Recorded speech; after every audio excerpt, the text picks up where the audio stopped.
Hey there, I'm Chase Sr. You're watching Philadelphia Eagles Now, and we're live right here on Chat Sports. I'm Chase Sr., and no matter where you are, how you're tuned in, as always, we greatly appreciate all of you for making today's show a part of your day. Producer Jake Chipper on the ones and twos, and all of the Bird Gang watching from every pocket of America and worldwide, because this is your go-to spot for Eagles coverage, regardless of where you're watching from. Coming up here today, loaded slate to get into. Could the Eagles trade this current cornerback on their roster? Who is it? You have to stay tuned to find that answer. Is Howie Roseman making calls as we look ahead to the November 5th NFL trade deadline as we broadcast live on this October 23rd? We are going to break down our Eagles-Bengals preview.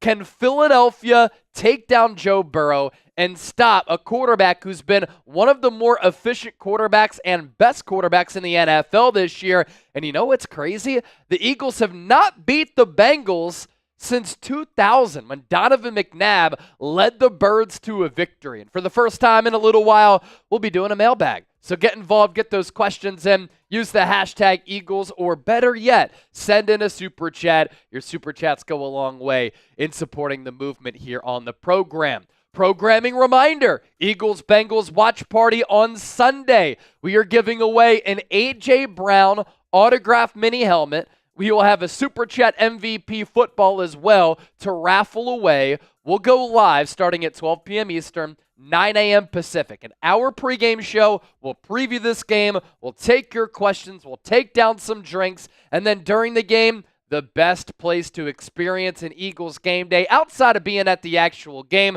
So you don't want to miss that or any of our coverage. Hit that subscribe button.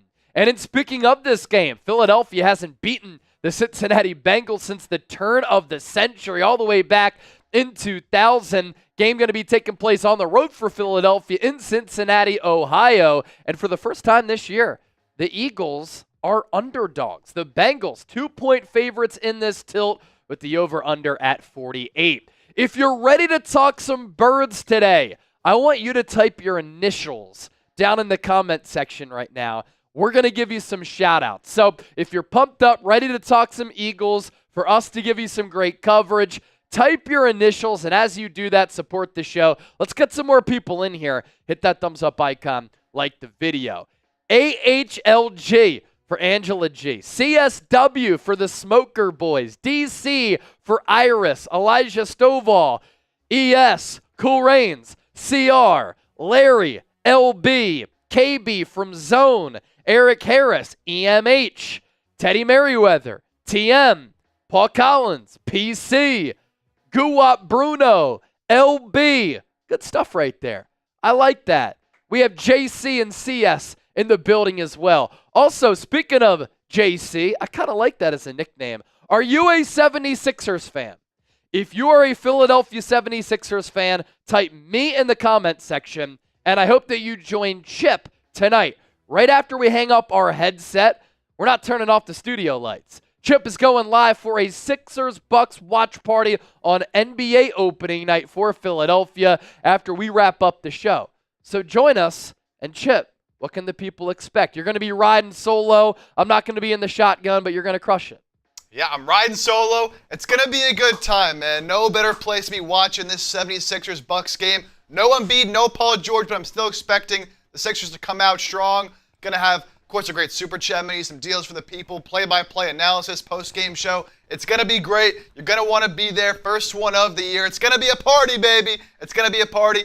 And we get to watch the Sixers together. I can't wait. Excited for it. So be sure to tune in, baby. Let's go. Is that live already scheduled? It is. Okay, so what I'm going to do right now, it's called 76ers Now, myself and Chip. We host and run that channel as well. What I'm going to do is drop the live link for 76ers Now in the watch party tonight in the chat. You can put that in a separate browser. You can minimize that window. And then again, once we wrap up our live show, Chip will be live on 76ers Now. Also, start to get your questions in right now. How do you do it? Use the hashtag Eagles or send in a super chat. We're doing 3 segments total, so we'll be live for the next hour or so, bringing you the latest Eagles news, Eagles rumors, Eagles analysis, couple of different segments, and we'll chop it up with the Bird Gang. 200 people watching live. That's awesome, but only 44 likes.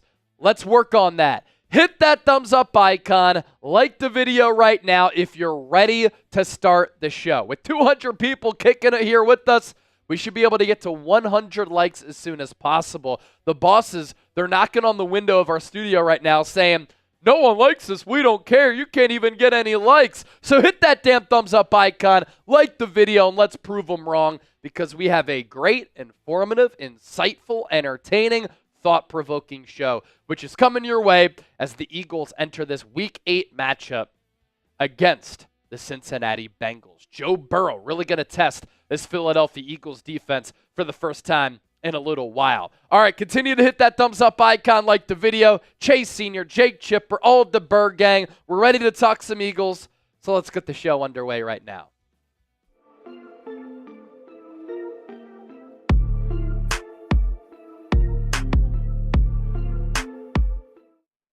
Hey there, welcome into the show. You're watching Philadelphia Eagles Now by Chat Sports. Chase Sr. here with you, and no matter where you are, how you're tuned in, as always, I greatly appreciate all of you for making today's show a part of your day. And here's what's coming up. Could the Eagles trade one of the cornerbacks on their roster? Is pass rushing help on the way as we look ahead to the November 5th NFL trade deadline? And could the Birds trade for another wide receiver even after they made that move prior to the year for Jahan Dotson? Let's start off right here with a cornerback who could be on the trade block. And there could be two corners who Philadelphia could deal depending on what types of calls and what types of offers they get from other teams. One is Eli Ricks. We'll talk about him on a future show. The other is the man here to my right, DeVonta Maddox, who's played for this team over the last several years and has been a career-long Eagle. Cooper DeJean took over as the Eagles' starting slot cornerback coming out of that Week 5 bye, and he has fared extraordinarily well against the Cleveland Browns and against the New York Giants in his first two NFL starts. And for another team looking for cornerback help, we talked about this all offseason, how Philadelphia is pretty deep at this position. They could look at DeVonta Maddox as a player who is experienced, and he is also very cheap, right around $1 million. And he's played in 70 games throughout his career. That includes 40 starts, and his cap hit is only $1.5 million. The Eagles originally had let him go. They wanted to see, and DeVonta Maddox wanted to see, if he had a market elsewhere. And then the Eagles decided to bring him back as a depth option at that slot corner role. And in the first couple of games, he didn't fare well. Cooper DeJean was trying to get up to speed and acclimated because he missed all of training camp pretty much and then came back for that preseason finale against the Minnesota Vikings. And then to start the year, they kind of slow played his development and integration into this defense. And then after the bye, Vic Fangio said, we've had enough. Maddox has been struggling. Let's get the athlete and the playmaker DeJean in there in that slot role. And DeJean has played very, very well. Now, we're having this conversation partially. I know a lot of you have brought it up into the comment section about the Eagles maybe trading an Eli Ricks or DeVonta Maddox because they do have depth at that cornerback position. But ESPN and Ben Solak discussed a Maddox trade. It's a possibility for the Los Angeles Rams to help out their struggling and banged up secondary. So here's what Solak said about Maddox going to the West Coast. Eagles will play the Rams here in a few weeks. Eagles quarterback DeVonta Maddox. The Rams desperately need cover men if they have any hope of turning around their season. Maddox is a veteran nickel defender who has been ousted by rookie Cooper DeJean in the Eagles starting lineup. And while his best football is probably behind him, he's one of the better slot defenders that you can find on the trade market. Just play him in zone and give him some safety reps, and this could pay off. And I think that Solak makes a pretty good point there in saying that Maddox can be on the field in nickel situations. He can play slot corner, but he does have some experience playing safety too. So anytime you have a player and can add a player with positional versatility, that can help out your football club and that can appease another organization in trying to make a trade. And now that DeJean has taken over for Maddox, it's made him completely expendable. I know that DeJean's only started 2 games, but he's really passed with flying colors so far. You see him pop athletically, both playing corner as a Swiss Army knife on that defense. As a return man, he's held up very well in coverage. Overall Pro Football Focus grade of 82.1, a coverage grade of 86.8. He's only giving up 3.2 yards per catch, passer rating of 74.1. And then against the Giants last Sunday at MetLife Stadium, we saw some juice, man. And it's the juice that I was saying that he can bring to the table as a returner for this team, because at Iowa, he had 7 picks. 3 of them came back for touchdowns when he was a Hawkeye, and then he had that 28-yard long punt return against the Giants in Week 7. And what I love about how Vic Fangio is utilizing the Eagles' second-round pick from April's NFL draft is playing him everywhere. And when you do that, you're catering to his athleticism, you're catering to his ability and versatility, but you're putting him in a position where he can make plays and impact the game. Now, obviously, a majority of his snaps are going to come in the slot. That's his best position. I said that after the Eagles had drafted him, because when he's on the outside, he has good speed, but sometimes he can get a little bit handsy. And when you use him inside, you can use him all around. As compared to him being on an island at that outside cornerback role, he's been in the slot for 90 snaps, in the box for 8, along the defensive line for 2, outside corner 1, free safety 1. Very excited to see what he can become over time, and so far so good for both DeJean and the Eagles' first-round pick at corner in Quinyon Mitchell. Should the Eagles trade Avonte Maddox? That is today's poll question. It'll be the pinned comment as well. So type T for trade, type P for pass. If you get hit with that YouTube ad break, use it to your advantage. Scroll on down and let your voices be heard. In speaking of Cooper DeJean, right when the Eagles drafted him on draft night back in April, we were live in Studio H, where I'm standing right now in front of this camera on this microphone. I messaged my bosses and I said, get the DeJean shirts made and get them ready. Well, you can get yours now. Chatsports.com/DeJean. You can get these shirts in Kelly green as well as black. If you use that link, you can toggle between the different options. So we'll put that link down below in the comments section and in the description of this video. It is simply chatsports.com/DeJean, and that link is hanging out in the chat of our live program right now. As for some pass rushing help, that was one of the topics that we were going to get into on today's show.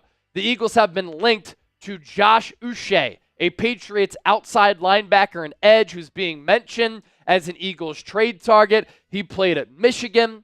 He was a second-round pick back in 2020 toward the back end of that second round, 60th overall pick. He's been with the Patriots his entire career. 20.5 sacks in 58 games and 4 starts. He did have a career high 11.5 in 2022 under Bill Belichick.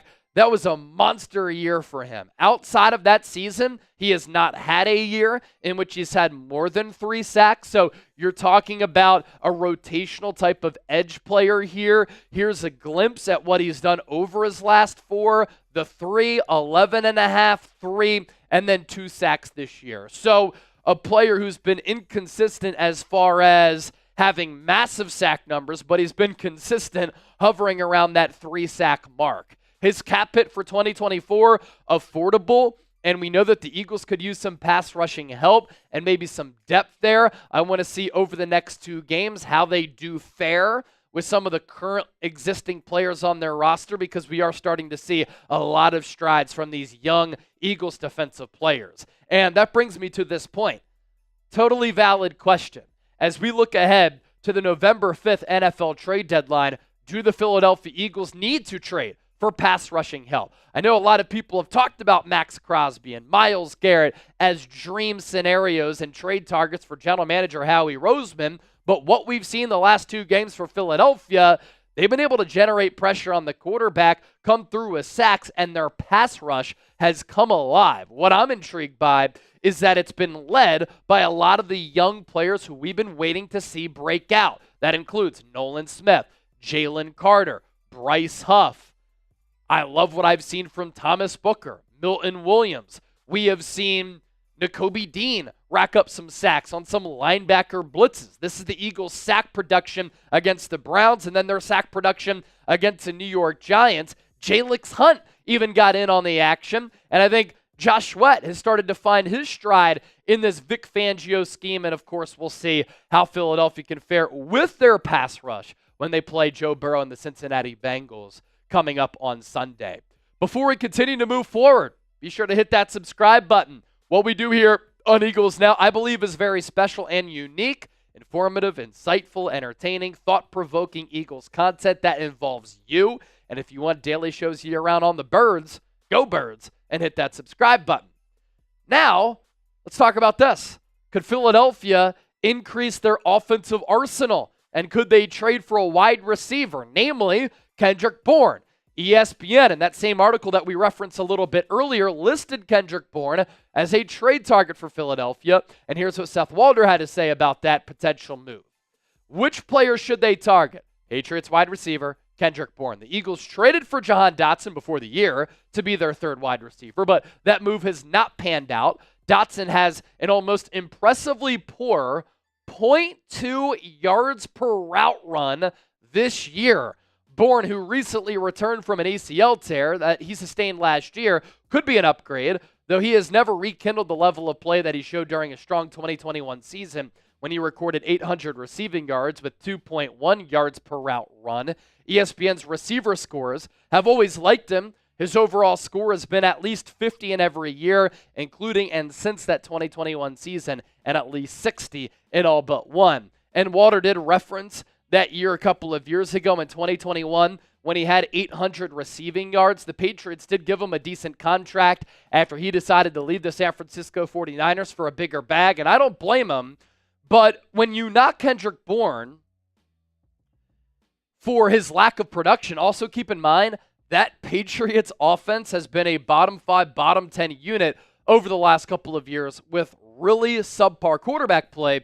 And last year, before he tore that ACL, he was on pace to have another year like he had in 2021. Tall, lengthy, pretty good wide receiver 3 option if the Eagles decided to go that route. But at this point, they don't even target a wide receiver 3. I would just try to figure it out with Jahan Dotson. Will Howie Roseman make a move before the deadline? Why for yes and for no? I'm leaving you with that. Segment number 1, down. We still have 2 more segments to go. We are going to do an Eagles-Bengals preview next. And then according to NFL insider Albert Breer, Howie Roseman making calls. Could he make a trade? We have some more trade buzz to get into. Segment number 3. It's going to be a little bit of a hybrid trade talk, but also mailbag. So get your questions in right now. I want to answer them. So use the hashtag Eagles, or if you send in a super chat, we're guaranteed to feature that super chat first. It's like you getting that pass at Six Flags. You're able to skip everybody and get in the front of the line so that you can hop on that roller coaster first. And our show's not really a roller coaster, but it's always a fun time. Hashtag Eagles or send in a super chat. 270 people watching live, 99 likes. Who's going to get us past 100? Hit that thumbs up icon. Like the video. The more likes that we get, the more people who find the stream and the more fun that we'll have as we try to grow the Philadelphia Eagles Now empire. And who's going to be the first person to send in a super chat? Who's going to pop that little $0 sign that I'm seeing? Let's go, baby. Keep getting those questions in. We're only at, before Sportsman and NC, we only had a couple questions, and 2 of them, of the 3, were about Myles Garrett. Let's get some other questions coming in, baby. Get some questions in. I know y'all have some questions. Guwap Bruno, I see what you said right there. Hashtag Eagles, good stuff by you. Jetski, got it to 100. Good job, my man. We're already up to 116 likes. Okay, the much anticipated, much awaited Eagles-Bengals preview. It's coming up next, live here on Eagles Now. Chase Sr., Jake Chipper hanging out with the entire Bird Gang. This is Philadelphia Eagles Now by Chat Sports. I'm Chase Sr., and coming up, the Philadelphia Eagles travel to Cincinnati to play the Bengals in Week 8. The Eagles have not beat the Bengals since 2000. So coming up, we're going to preview this ball game, and believe it or not, for the first time all year, the Eagles are underdogs against Joe Burrow and the Bengals. Game gets started October 27th, this upcoming Sunday, 1 p.m. Eastern, 10 a.m. Pacific. The over-under at 48. These are two offenses with a lot of talent, so the scoreboard could indicate that, and that's why I kind of like the over at 48. We will be live for a watch party right here on the channel. Philadelphia Eagles Now with Chase Sr. and Jake Chipper. The pregame show starts an hour before the game gets underway with an hour pregame show. So we'll be live starting at 12 p.m. Eastern, 9 a.m. Pacific. We're giving away an A.J. Brown autographed mini helmet to our Super Chat MVP. We'll be giving away a custom Eagles Now football. We'll preview the game, then during the game, live play-by-play, audience interaction, instant reaction. We'll do a post-game show. If you've never hung out with us for our watch parties, by far the best place to experience an Eagles game day outside of being at the actual game. My initial thought when I think about Eagles-Bengals Week 8 2024 season, this is a great test for this blossoming and improving Philadelphia Eagles defense. The last 2 weeks, we have seen this Eagles defense find an identity. Vic Fangio's done a good job of dialing up pressure. And these players have done a good job responding to the scheme. And that was one of the worries that I had going into this year. How long was it going to take for these players to master Vic Fangio's defensive scheme and Kellen Moore's offensive scheme, even though Kellen Moore's offensive scheme looks more so like Nick Sirianni's scheme. But for this Eagles defense, is this unit legit? What an opportunity on a big stage to be able to prove that against one of the more elite quarterbacks in the National Football League, also going up against one of the top wide receiver duos in the National Football League. The last 2 games, Philadelphia has surrendered 12 points. They've given up 4 field goals. They have not allowed the opponent to find the end zone offensively. They have 13 sacks the last 2 games. And against the Giants, they're coming off one of their best performances in years. 119 total yards and 2.2 yards per play. And some of the positive developments that I've seen from this Eagles team, defense is playing better, pass rush is getting home, generating pressure on the quarterback. The back end has responded very well. They've been able to hold up in coverage. And also, we've seen these young players really ball out for Philadelphia. And we've been waiting for these players to really turn the corner in their respective development. Nakobe Dean, 2 sacks against the Giants. Jalen Carter with 2. Nolan Smith had a sack. Bryce Huff, free agent, big-ticket acquisition. He has a sack and a half in his last 2 games. Josh Sweat, 2 sacks in his last 2 games. Jalix Hunt, his first career sack. So you're seeing these young players start to really play well. And against Joe Burrow, it's going to be hard to generate pressure because oftentimes he does such a great job of reading the defense and getting rid of the ball fast. Last year, in 2023, the quickest time to release the football belonged to Joe Burrow at under 3 seconds. This year, Burrow has been one of the top quarterbacks in the NFL, undoubtedly. I know that he's coming off that wrist injury. He doesn't quite have the velo behind the football, but he's been extremely accurate. He's been extremely decisive, and he has picked defenses apart, regardless of the Bengals' record. He's completing 70.5% of his passes. He's thrown for nearly 1,800 yards. How about the touchdown to interception ratio? 14-2. Yards per attempt at 7.8 because he's not necessarily pushing the ball downfield, but his quarterback rating is excellent at 110.1. Here are some notable Burrow stats and where he lies among all quarterbacks in the NFL going into this game against the Birds. He's number 6 in passing yards. Number 2 on money throws because he throws with such great touch and accuracy. He's number 4 in passing touchdowns. Number 8 in yards per attempt. Number 1 in true completion percentage. Number 2 in deep ball completion rate. Number 2 in expected points added, otherwise known as EPA. Number 2 in QBR. Number 1 in true passer rating. And against man, against zone, he fares well against both defensive looks. Number 2 completion rate against zone. Number 11 completion rate against man. So a great litmus test for this Eagles defensive line and this remade secondary, and really this Eagles defensive side of the ball, which has been rebuilt by general manager Howie Roseman. Are they going to look like how they've looked against the Saints, Browns, and Giants, or are they going to struggle like they struggled against the Packers and against the Tampa Bay Buccaneers? the Bengals' schedule so far. This is a team that's really started to find their groove of late after an 0-3 start to the year. They lost week 1 to the Patriots, 16-10 at home. They lost narrowly to the Chiefs in week 2, 26-25, as Burrow continues to be the best quarterback as far as wins and losses in close games that Patrick Mahomes has to worry about in the AFC and, in my opinion, across the NFL. They lose to the Commanders 38-33 in primetime as Jaden Daniels went off. He had more touchdowns than incompletions that game. They get on the board with the victory in week 4 against the Panthers, 34-24. They lose to the Ravens at home in overtime, and Baltimore has been red hot since their slow start. 41-38 the final score there. 17-7 win against the Giants, 21-14 win against the Browns, and Cincinnati right now 3-4. Even in their last 2 wins, it's not like they've blown the doors off the opponent or they've looked so impressive. This is also a Bengals team that has been known to be a really good defensive team over the last couple of years. That has not necessarily been the case for Cincinnati this year under defensive coordinator Lou Anarumo. Eagles' schedule so far, you know how it's been shaken out. 34-29 win over the Packers in Brazil week 1. Still not sure how they lost that game against Atlanta in week 2, 22-21. That was a kick in the stones. 15-12 comeback against the Saints.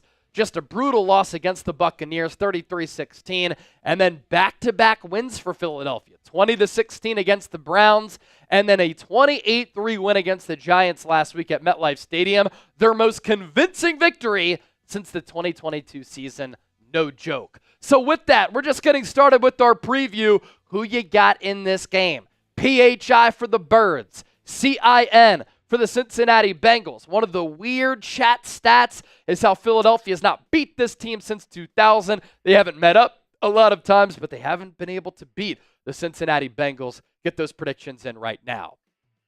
Do want to welcome a brand new sponsor on board under the Chat Sports umbrella. And for everybody watching in Pennsylvania and nationwide, you know about DraftKings, our sponsor for today's Philadelphia Eagles Now. For context, myself and producer Chip, we grew up in the Philadelphia area. We talk Eagles on this channel. We also have a 76ers channel called 76ers Now. So the promo code for DraftKings is Sixers Chat. If you bet $5, you get $200. And you want to know how you can support the show? Sign up with DraftKings. That deal is phenomenal. And here's some more information on that.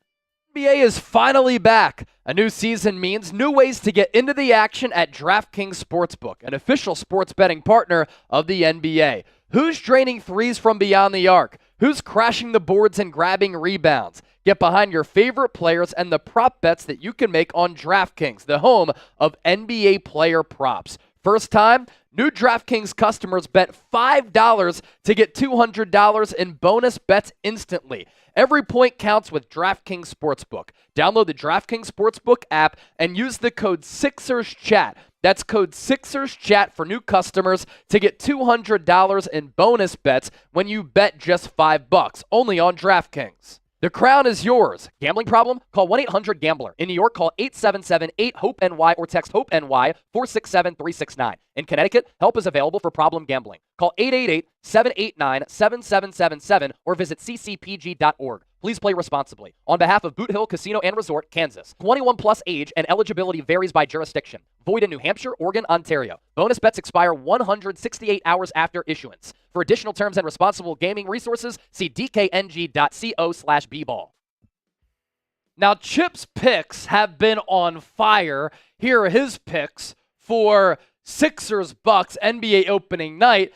And this is how it works. Plus 350 right here. Tyrese Maxey, 30-plus points. Andre Drummond, 12-plus rebounds. And Kelly Oubre, 2-plus made three-pointers. Opening game for Philadelphia without Joel Embiid and Paul George, so the supporting cast is going to have to pop off. All right, let's move forward here for our preview of Eagles-Bengals in Week 8. This is how the Philadelphia Eagles can take down the Cincinnati Bengals in this Week 8 matchup. And if the Birds are able to win, a 5-2 start to the season would put Philadelphia in a great spot, but it won't be easy against one of the top quarterbacks in the National Football League. And we know who he is. Cool Joe Burrow, national champion at LSU for one of the best most prolific college seasons that you'll ever see for an entire team, an entire offense, and for a quarterback. Made it to the Super Bowl a couple of years ago against the Los Angeles Rams. That game came down to the final wire, and he's been a nemesis of Andy Reid and Patrick Mahomes. Joe Burrow is legit, and he's one of my top quarterbacks in the NFL when he's able to stay healthy. The Bengals are allowing 2.5 sacks per game. That's 18th in the NFL. But Joe Burrow makes really quick decisions. Last year, he got the ball out, average time to throw 2.29 seconds. That was the fastest among any quarterback in the National Football League. So a massive key in this game, which we just showed you, pressure Joe Burrow, put him under duress, and Philadelphia's been able to do that the last 2 games against Cleveland and New York. Can they do it against one of the top QBs? Burrow is having a terrific year. He's completing nearly 70.5% of his passes for nearly 1,800 yards, making really good decisions with the football. Touchdown to interception rate of 14-2, 7.8 yards per attempt, and a quarterback rating, which is fantastic, at 110.1. And we've showed you these numbers on the show. But to reiterate how elite Burrow has been, he's number 6 in passing yards, number 2 in money throws, number 4 in passing touchdowns, number 8 in yards per attempt, number 1 in true completion percentage, number 2 in deep ball completion rate, number 2 in EPA, number 2 in QBR, number 1 in true passer rating. He has the 2nd highest completion rate against zone and the 11th highest completion rate against man. What a great test for this Philadelphia Eagles defense to see if they've made the necessary strides to become a great unit. And they can prove to us they are, in fact, legit if they win this football game, which would be a legitimate dub for Philadelphia. Key to the game number 2. Who is Joe Burrow throwing to? One of the top wide receiver duos in the National Football League, right up there with A.J. Brown and DeVonta Smith, if not better in the eyes of some. You have to stop Jamar Chase and T. Higgins. This year, they're once again putting up massive numbers. They're both very difficult to defend. They both have diverse route trees. T. Higgins a little bit taller than Jamar Chase, so he can go up and get it. But when both are on the field, they both take attention away from one another, and they make each other complementary great, and it gives Joe Burrow 2 excellent options to throw to. Chase this year has been targeted 48 times, 39 catches already, 620 yards, average yards per catch at nearly 16, and he has 6 touchdowns. Stupid numbers all around going into week 8. T. Higgins, he can go up and get it, but he can also run pretty well. Gives the Bengals a physical wide receiver on the outside. 45 targets, 29 catches, 341 yards, 11.8 yards per catch. You're not as explosive downfield as his running mate, and 3 touchdowns. I mean, 9 combined touchdowns between these two. And so Quinyon Mitchell, as a rookie, is going to be matched up against Chase and against Higgins. And we'll see how he fares. Now, throughout this year, I love what I've seen from Quinyon going up against some really good wide receivers who are a different blend of physical or fast. He's done a great job, whether it's against Malik Neighbors or Christian Watson or Rashid Shaheed. Like, he has really performed well. He's 4th in the NFL in pass breakups. He's 3rd and 4th in completions, according to Pro Football Focus, against Neighbors last week. 2 targets, 1 catch, 14 yards. He roughed him up. He got physical with him. That's what you love to see. And the 79.8 passer rating that he has allowed, 38th. That is in between 2 All-Pros, Jalen Ramsey and Trent McDuffie. Tall test for Quinyon coming up during Sunday's game. For Jalen Hurts, what has been the formula for the Eagles to have success the last 2 wins? Playing a clean slate of football. And for Hurts, not turning the ball over. That's why he's having success right now. For the 2nd straight game against the Giants, Hurts did not give the ball up to the opponent, and he's made really good decisions with the football. And you look at what he's done against Cleveland, what he's done against New York, those 2 games were different. Obviously, Philadelphia went with a more run-heavy approach against the Giants without Jordan Mailata and Dallas Goedert, and they ran right through, right over, and right down the throats of the New York Giants. So that's why Hurts was only 10 of 14, but he was 10 of 14. Did he miss some throws? Did he miss some reads? Yes, but he had a quarterback rating of 119.3. 8.1 yards per attempt, and he accounted for 3 total touchdowns. The week before that against Cleveland, 16-25, 264 yards. Quarterback rating of 126.1. Yards per attempt at 10.5. And so in his last 2 games, no turnovers, 5 combined touchdowns. The deep ball accuracy has been there as he's dimed up A.J. Brown on a couple of occasions. And this is how the Eagles do when Hurts does not cough it up. Philadelphia, 19-5 since 2021, 13-2 since 2022 when Hurts doesn't have a turnover. So oftentimes, when Philadelphia takes care of the rock, they win, and they're very difficult to beat. Key to the game number 4, tap into the identity, the fabric, and the bloodline of what this Eagles team is. That's running the football. And even if the Eagles don't have success with running the football, they have to stick with it. Because at some point or another, they're going to be able to break long runs. They've done that literally almost every single game this year, including that Buccaneers disaster when Saquon still had that long play. This is an Eagles offensive line that loves getting downhill. They love gaining momentum and steam. And when they start to operate downhill, pull blocks, bully ball, physicality, they open up gaping holes for this Eagles rushing attack. And look at how well the Eagles have run the football in all 6 of their games this year. Against Green Bay, 38 attempts, 144 yards, 2 touchdowns. Against Atlanta, still can't believe they lost that game. 37 carries, 186 yards, 5 yards per carry, 1 touchdown. Against the Saints, 25 totes, $172, almost 7 yards per carry, 2 touchdowns. Against the Bucs, they didn't run it enough early in that game because it got so ugly and spiraled out of control. Still ran it 20 times for 113 yards, 5.7 yards per carry and a touchdown. Against Cleveland, 36 attempts, 116 yards, 3.2 yards per carry, no touchdowns. And then against the Giants, a top 10 overall defense, 45 gives, 269 yards, 6 yards per carry, and 3 touchdowns on the ground. Now, Nick Sirianni this week was on 94 WIP, and he was asked by former Eagle John Ritchie, "Hey, Nick, are we a running team?" Nick Sirianni said, "Damn right we are," but he also said, "We, of course, can do both, run it and throw it," and that's the best way to win a Super Bowl in the National Football League is being able to be complementary with carving the defense up through the air and on the ground. But the run can really open up the pass game for Philadelphia and do wonders for Jalen Hurts. The Bengals against the run this year, they're giving up 4.5 yards per carry. That is 12th. Teams are running it a lot against them. 31.1 rushes per game. And the Bengals are giving up 136 rushing yards per game, which is 21st in the NFL. And they're giving up 1.1 rushing touchdowns per outing. That is 22nd. And for me, give me a football team that does both. That's how you win and compete for a Super Bowl. But I love this physical, snatch your soul, wear you down, take your will type of brute force that the Eagles can play with when they do run it successfully. And if teams try to stack the box, that's when you throw it to your playmakers on the outside. Predict the score of this game. Philadelphia Eagles, Cincinnati Bengals. Get those score predictions into the comment section right now.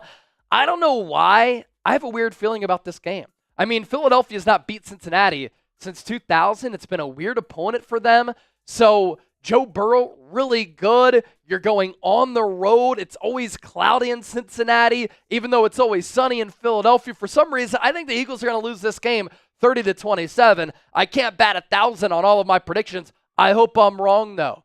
And you can tell me that I'm wrong down in the comments section.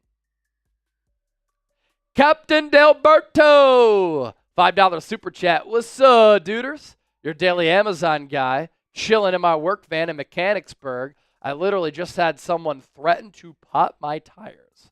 Why would anybody threaten to pop an Amazon worker's tires when we go on Amazon, we can get the necessities that we need within like 24, 48 hours? Don't get it. Don't get it. I'm looking at the comment section right now, and I'm seeing AJ say, "Excuse me?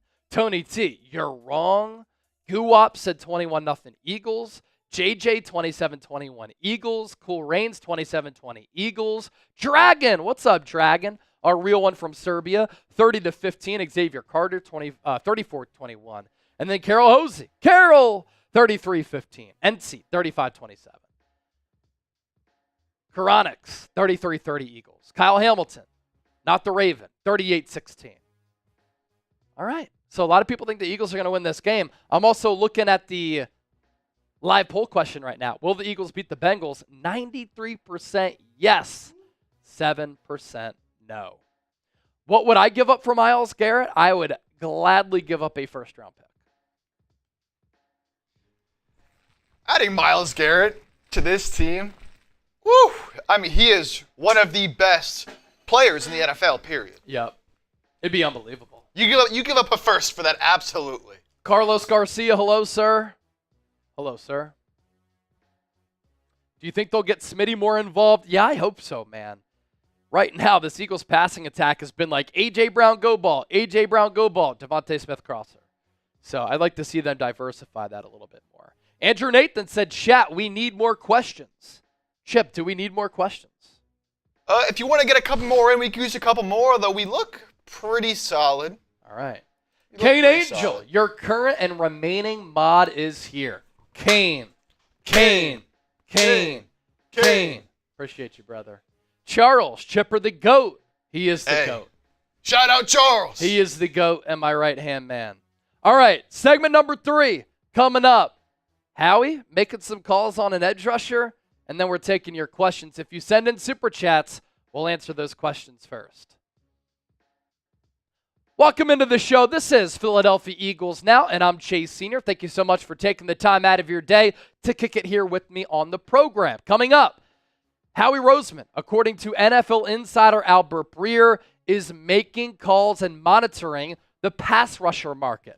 NFL trade deadline coming up on November 5th. Will the Eagles general manager make a splash move? As part of that conversation, we have a new Myles Garrett trade update. And then on the back end of the show, we're going to open up the floor. We're going to hear from all of our real ones and legendary subscribers, and we're going to take your questions. So let's begin with what Albert Breer had to report. He's an excellent NFL insider for SI, MMQB, taking over for Peter King, and really hasn't missed a beat since Peter King decided to retire after a long and illustrious career as a sports writer. And Albert Breer said the Eagles, a team that is likely to check in on the pass rushing market ahead of the NFL trade deadline. Some of you will say, that is awesome. Others will say, well, no shit, Chase, because we're talking about Howie Roseman, and he's always making calls. He's always gauging interest. He's always looking to improve his football team. And all of those are facts, which is why it cracks me up when we have trade conversations on this show and people will say, it's never going to happen. Yet, Philadelphia, the last few off seasons, they've been pretty active at the NFL trade deadline. They've been active in making trades in general, in being aggressive in NFL free agency. With Howie Roseman, you truly never know what is up his sleeve, what he's capable of, which bullets he has in the chamber, because he is a mover, a shaker, and one of the more aggressive general managers in the sport. And when I was at the NFL Combine in Indianapolis, and I was interviewing Howie Roseman to see how he thinks on a micro, macro level, to hear how aggressive he is, to think about optionality, how he uses it at his disposal, how he's a genius with the salary cap and leverage. This dude is extremely bright, and I can tell you this, thanks to Jeffrey Lurie giving him the runway, Howie Roseman is always going to monitor which players are available, and if he has to give up draft capital or player capital to improve his football team, he's shown the propensity to do that.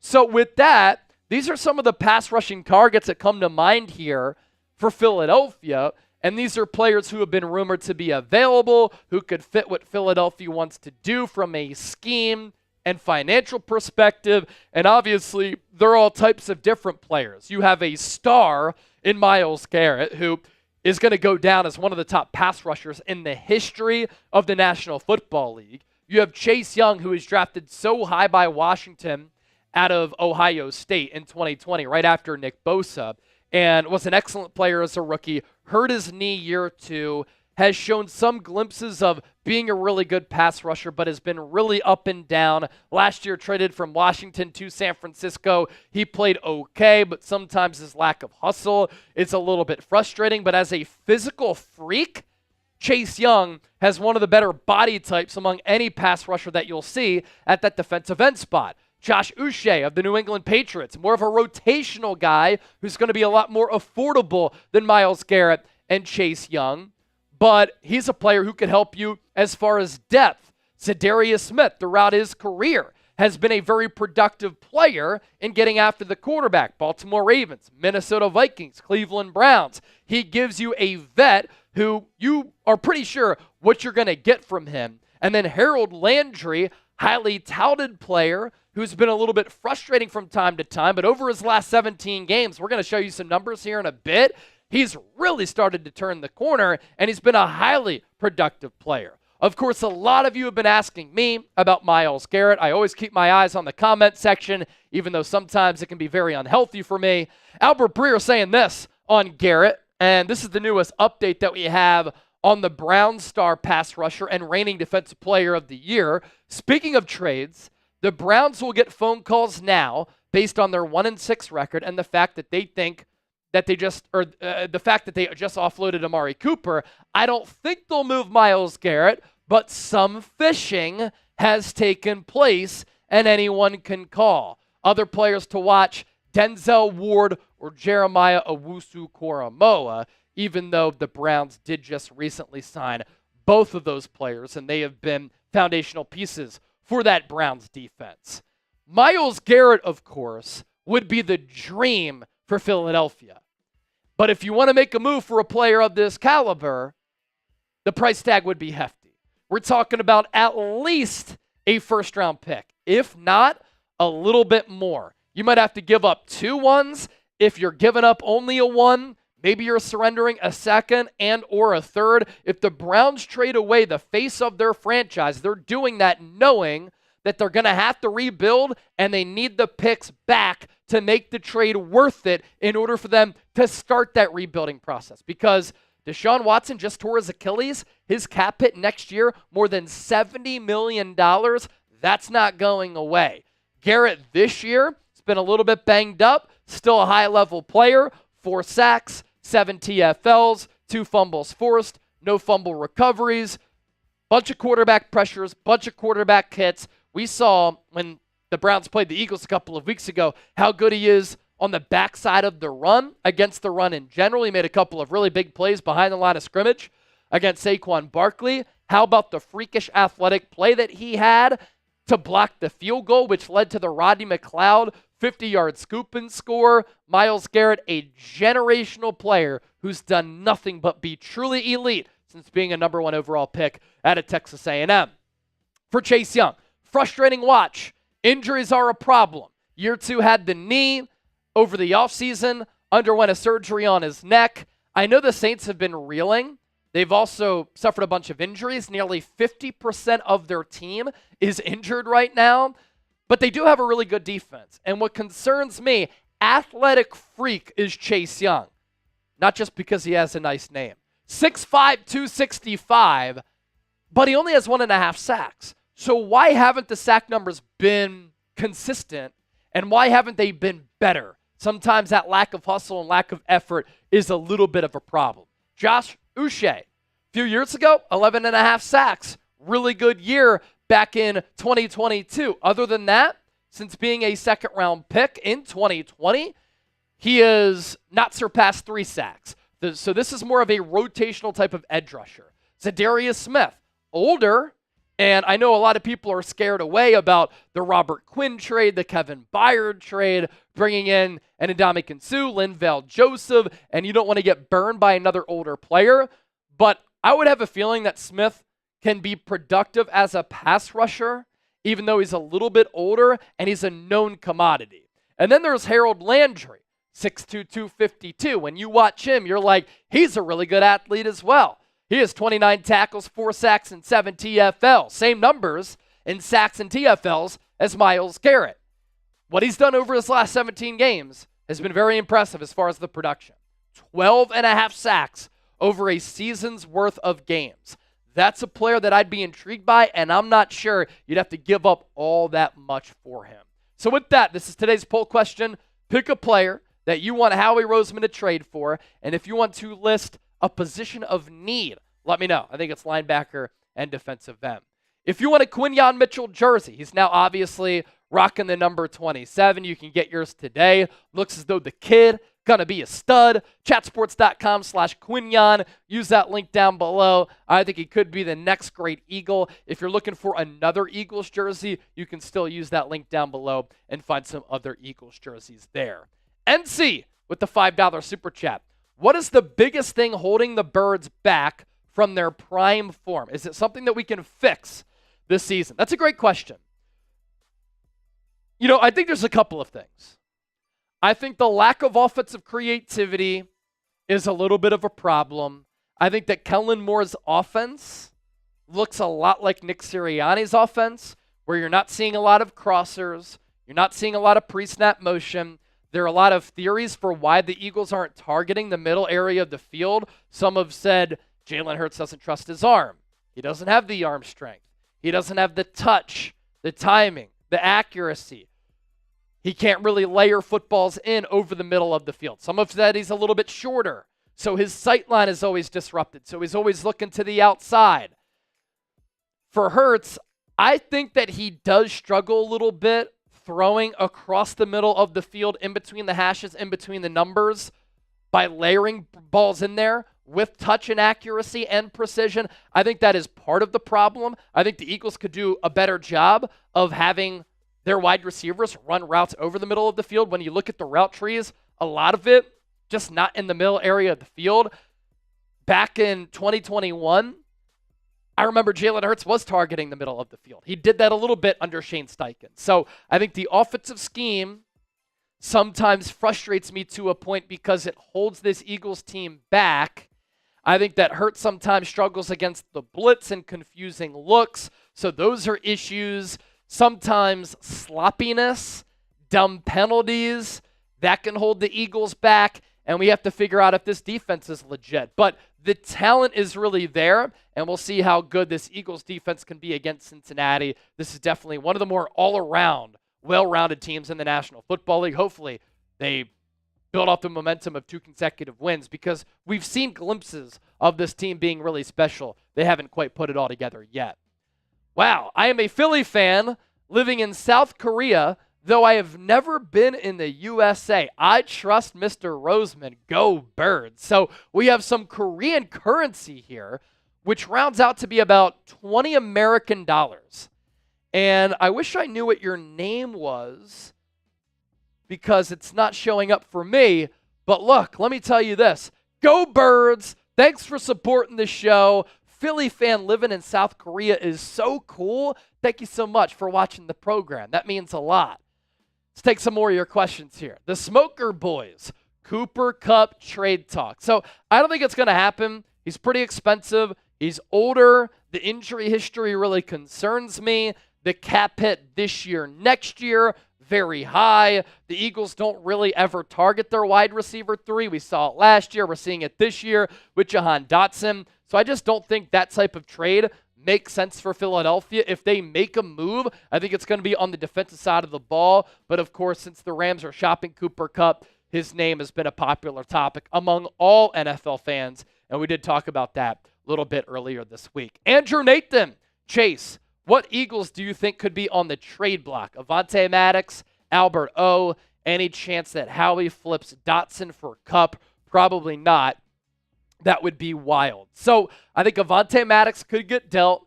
Eli Ricks is another player to watch. Teams are always looking for corners. The Eagles are very deep there. They can afford to trade one of those players away.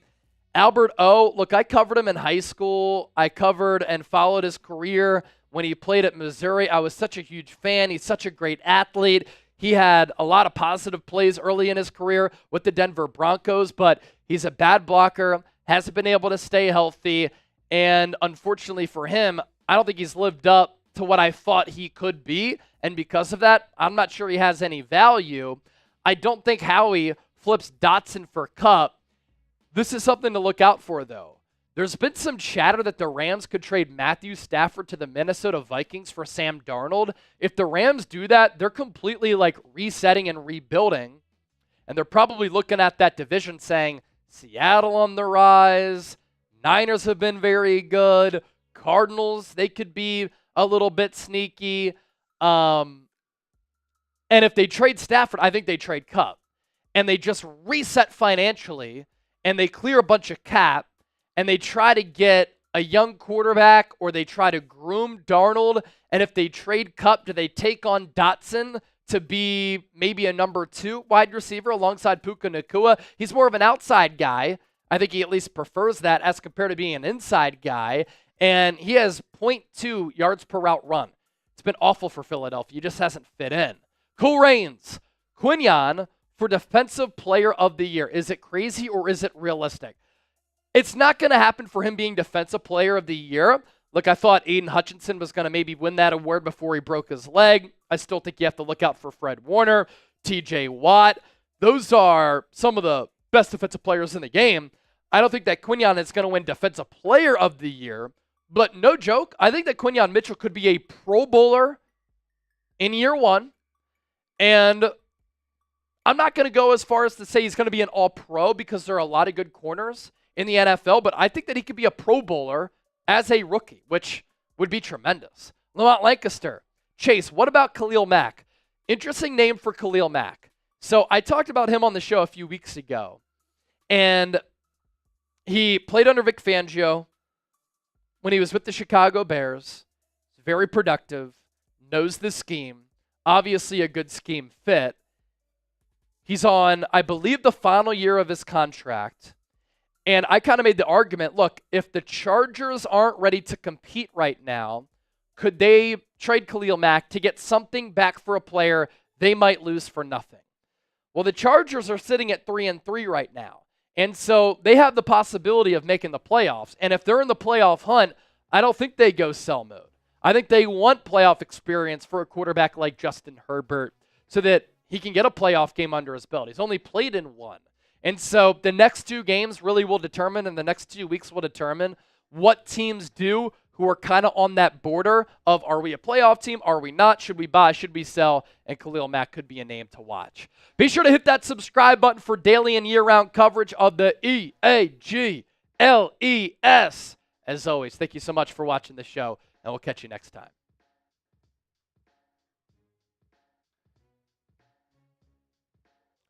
Appreciate it, everybody. 360 people watching. Good stuff. Don Ackerley, people worldwide, watch Chase. Hey, Korea, we had Korea in the house. We have Australia in the house. England. I mean, people are everywhere. I mean, Cool Reigns, down under. Kane Angel, England. We had our boy watching from South Korea. It's good stuff. All right, so Chip is going live at 6 o'clock on 76ers Now. So I want to give him some time to get ready and set up for that Sixers-Bucks watch party. So we're going to dip on out of here. We will see you on Sunday for our Eagles-Bengals watch party. A.J. Brown autographed helmet will be our Super Chat giveaway to the largest individual Super Chat. And we'll be live an hour before kickoff, so I hope to see you there. For Chip, I'm Chase. Go Birds. Thanks for watching, and we'll see you later.